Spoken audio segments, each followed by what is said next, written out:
जो मुलाकात है और दिक्कत दिले लगे ने तो गोल संते नहीं हाँ ये गोल संते इस बार गोल वाला गद्दू है। ओह ये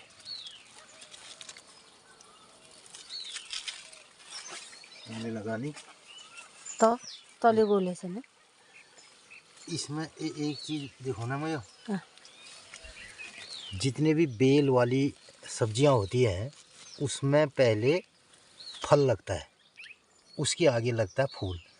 अब ये जैसे फूल है ये नर फूल है, ये है नर और ये है मादा फूल। अब ये बंद हो चुका है तो इसमें पहले फल लगेगा उसके बाद फूल लगेगा, तो इसलिए इसमें परागण होना बहुत ज़रूरी है। तो जहाँ पे मधुमक्खियाँ होती हैं वो इसका प्रॉपर पॉलिनेशन करती हैं। ये नर है और मादा में यही जो है इसमें 4 होंगे, इसमें 1 है तो मादा में ये देखो है।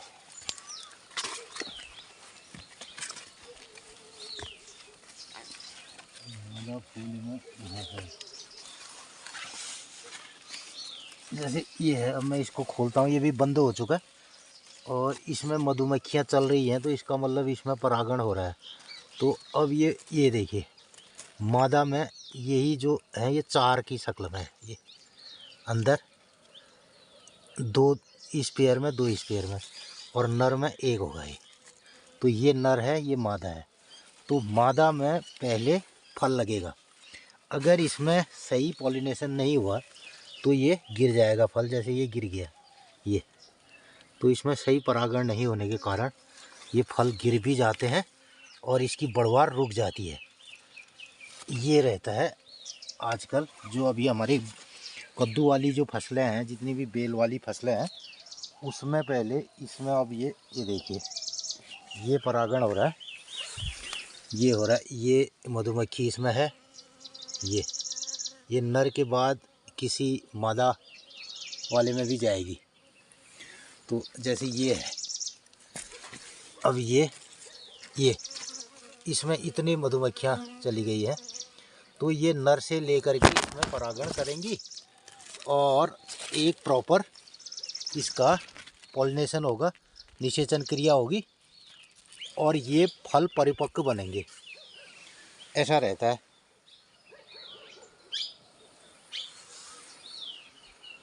तो मित्रों नमस्कार सुबह की। और आजकल हम लोग ब्लॉग में नहीं आ रहे हैं, नहीं ब्लॉग बना रहे हैं।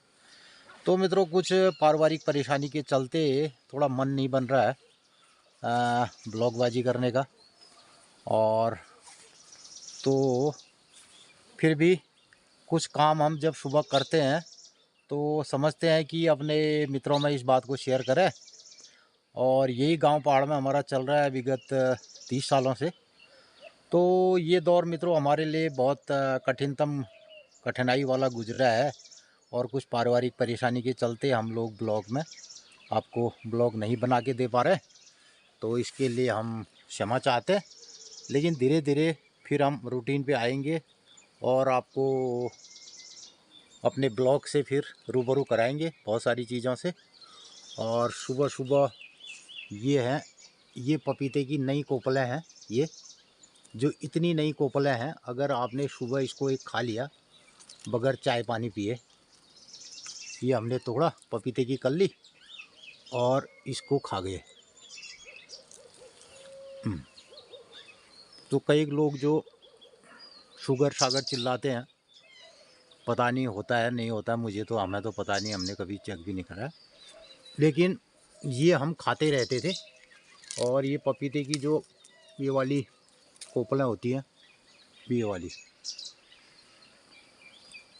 तो इसका भी कड़वापन कुछ विशेष लोग कहते हैं ना, कड़वी चीज़ें भी उनके अलग अलग स्वाद होते हैं, उनकी अलग अलग वैरायटियाँ होती हैं।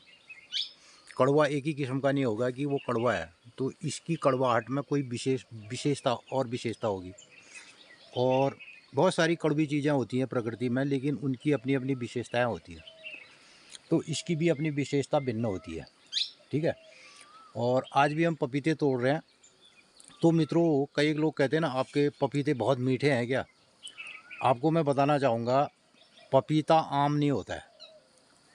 अब पपीते की मिठास में और आम की मिठास में अंतर होता है। तो बतरे लोग ये बोलते हैं कि भाई पपीता आपके मीठा है, तो मैं आपको बताना चाहूँगा पपीता आम नहीं होता, पपीता पपीता होता है। पपीते के अंदर की जो मिठास होती है वो उसके गुणधर्म के हिसाब से होती है। तो कभी कभी लोगों को ऐसा लगता है कि अब आजकल क्या है ना, लोगों ने जो बोला उसको बना दिया जाता है। बाज़ार में जो डिमांड रहती है लोगों की, तो अगर लोग ये कहें कि साहब हमें आम वाला पपीता चाहिए, तो लोग बना देंगे उसको। लेकिन वो हमारे स्वास्थ्य की दृष्टि से सही नहीं रहता है। जो प्राकृतिक रूप से जिसके नेचुरल टेस्ट होते हैं, नेचुरल स्वाद होता है, वही हमारी सेहत के लिए अच्छा भी रहता है। तो थोड़ा आगे चल के हम आज पपीते तोड़ के बाज़ार को भेजते हैं और आज हमारा मटर भी फाइनल होगा। तो मित्रों, यही सब ब्लॉगबाजी में थोड़ा आपको दिखाते हैं। ये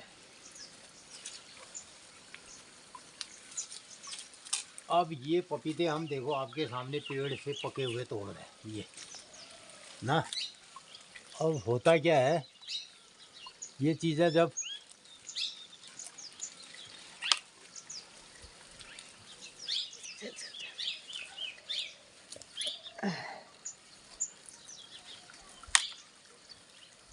ये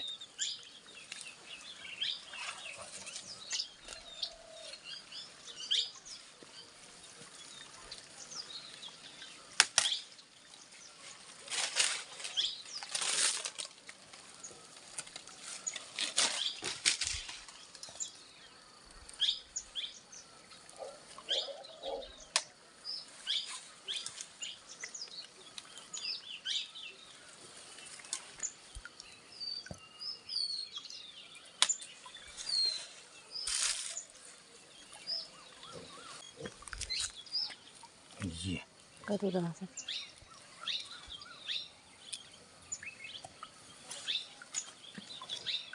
आ 3 6 3 9 अभी इतने हमने पके हुए पपीते रोज़ के रोज़ तोड़ते हैं।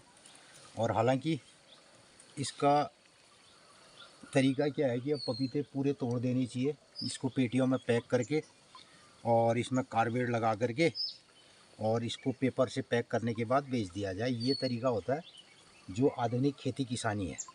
लेकिन जो हम ऑर्गेनिक तरीके से खेती किसानी करते हैं, जो नेचुरल फार्मिंग करते हैं, तो उसमें ये प्रयास करते हैं कि पेड़ में फल पकने की स्टेज में हो और पका हुआ फल खाया जाए। पका हुआ फल ही सबसे बढ़िया सेहत के लिए रहता है। तो मित्रों, आजकल क्या है ना, यही सब चीज़ें जो है नहीं मिलती हैं, वो मार्केटिंग के हिसाब से होता है। और ऑर्गेनिक एंड नेचुरल में बाज़ार के हिसाब से हम चीज़ें ग्रो नहीं करते हैं, हम प्रकृति के हिसाब से चीज़ें पैदा करते हैं और प्राकृतिक रूप से ही इसका तरीका हमारा रहता है हार्वेस्टिंग का। तो यही सब आज के ब्लॉग में है। अब हम भेजते हैं आपको रेट में रही नहीं तस्वीर डाले। मैंने उल्ले जाने नहीं जाने खा लिया।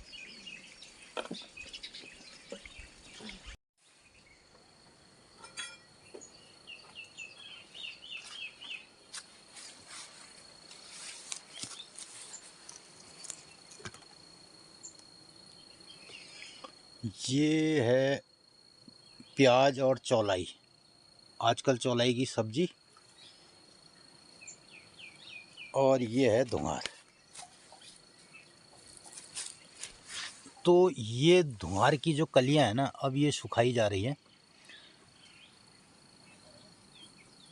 ये सब्जी और छौंक के लिए काम में आएगा। आज मटर ख़त्म है क्या ना? खत्म हो गया। ये तो बड़ी मटर जाएगा ये। मल्ले खा दिन धोखा दीजिए अभी और गोल मल्ले खा चार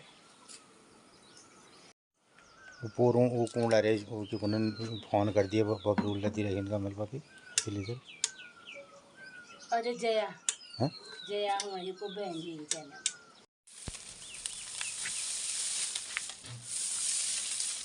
ये है मेथी दाना। अब इसमें से मेथी निकलेगी खाने के लिए और बीज भी।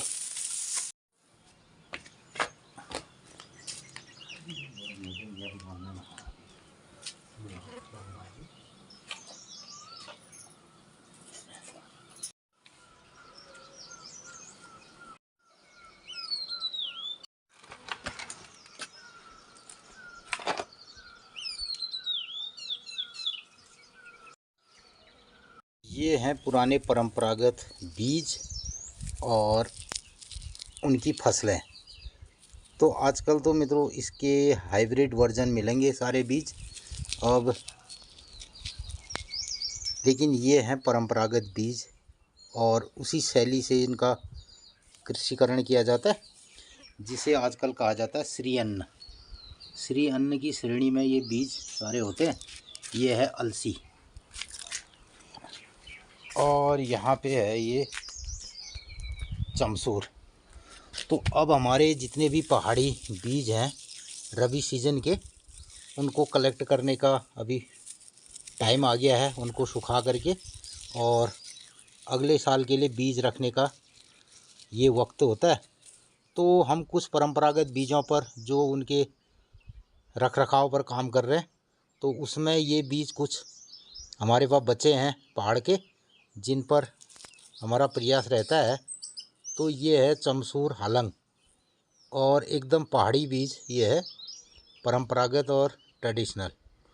तो अब बहुत कम ये बीज दिखाई देते हैं। और ये है मेथी। तो मेथी को भी सुखा करके, और ये मेथी भी जो ट्रेडिशनल सीड है, जो हमारा परंपरागत मेथी है, वो मेथी है ये। आजकल इसका हाइब्रिड वर्जन आ गया है और उस मेथी के दाने बहुत बड़े होते हैं, इससे बड़े दाने होते हैं। और ये बारीक दाने की जो मेथी है, ये इसे कहते हैं पहाड़ी मेथी हमारी। और ये भी ट्रेडिशनल सीड है, परंपरागत बीज है, अब बहुत कम दिखाई देता है। तो मित्रों आजकल मार्केट में हाइब्रिड बीज आते हैं और जो उनकी मेथी होती है तो उसमें वो मीठी मेथी होती है एकदम, और इसमें एक कड़वाहट होती है, अपनी एक विशेष कड़वाहट। तो ये मेथी दाने और बहुत कम निकलता है, इसका उत्पादन बहुत कम होता है। और जितने भी हाइब्रिड वर्जन है उसमें उत्पादन बहुत ज़्यादा होते हैं, लेकिन जो हमारे ट्रेडिशनल सीड है तो उसमें उत्पादन भी बहुत कम रहता है। तो ये अभी हमारा टाइम चल रहा है सीड कलेक्शन का, ये रहता है।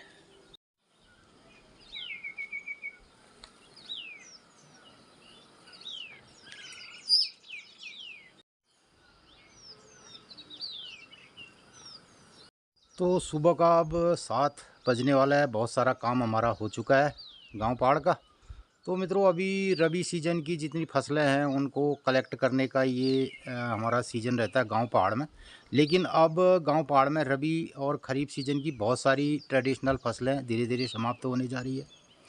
और इस सीज़न में जो हमारे पहाड़ का मशहूर होता था, वो जाड़ों की बारिश नहीं होने से कदाचित सारे गांव पहाड़ से अब उसकी फसल समाप्त हो चुकी है, जो हमारी पहाड़ी मशहूर हुआ करती थी।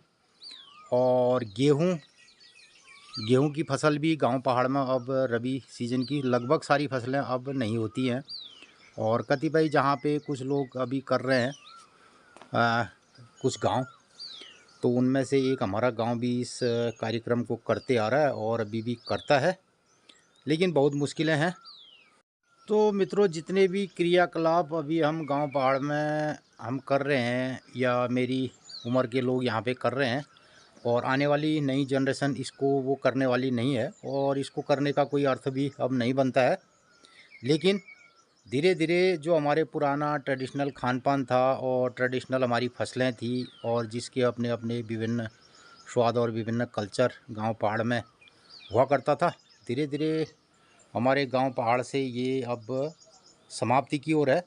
हाँ, ये ब्लॉग में, वीडियो में और रील में और जितने भी हमारे मीडिया प्लेटफॉर्म हैं उसमें परोसने के लिए बहुत अच्छा है, लेकिन इसको हकीकत में कोई जिएगा, कोई करेगा, अब ये हमें नहीं लगता है। तो फिलहाल हमारी एक कोशिश है, और इसी कोशिश का नाम है हमारा ने जाग पहाड़ जाग दिया है। अब ये भाग पहाड़ भाग होता है या जाग पहाड़ जाग होता है, ये आने वाले वक्त पर निर्भर करता है। तो इन्हीं सब बातों के साथ आज के ब्लॉग को करते हैं समापन। फिर मिलते हैं किसी नए ब्लॉग पे, तब तक के लिए नमस्कार, धन्यवाद।